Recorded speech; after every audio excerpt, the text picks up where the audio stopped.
aalis muna si Mama, ha? Pero babalik ako agad. Sama, Jobert. Sama, Pong. Hindi, anak, hindi pwede. Hindi ka pwede dun sa lugar na pupuntahan ko, anak. At saka, ayan, nakahanda na yung pagkain sa lamesa. Si Ate Hana mo, babalik na yun mamaya-maya. Sa pupunta? Hindi na importante yun, anak.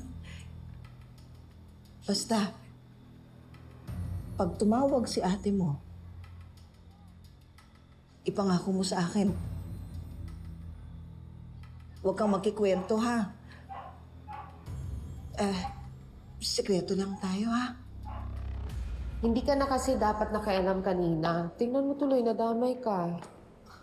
You're welcome, ha? Oo na, sorry na. Thank you. Kasi naman, kung lumala pa, paano kita iuwi ng buhay niyan? Sa bagay, wala ka nang mahanap na katulad ko.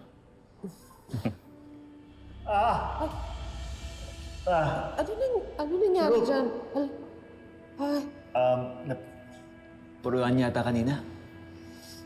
Pwede yun. Eh, Sakit, aray. ala sir, mukhang na-dislocate yung balikat mo. Wait. Layo pa man din ang hospital dito.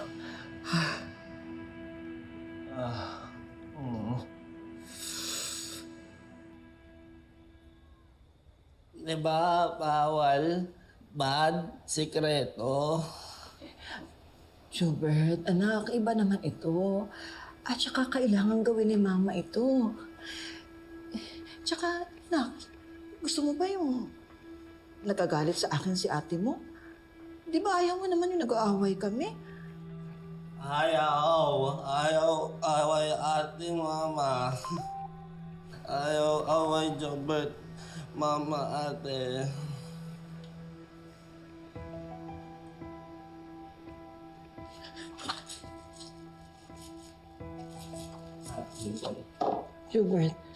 Schubert, makinig ka kay Mama. Aalis ako. Dito ka lang. Ayan, maglalaro kayo ni Pong. Babalik ako, anak, ha? Huwag kang aalis dito, anak. Pangako mo, ha?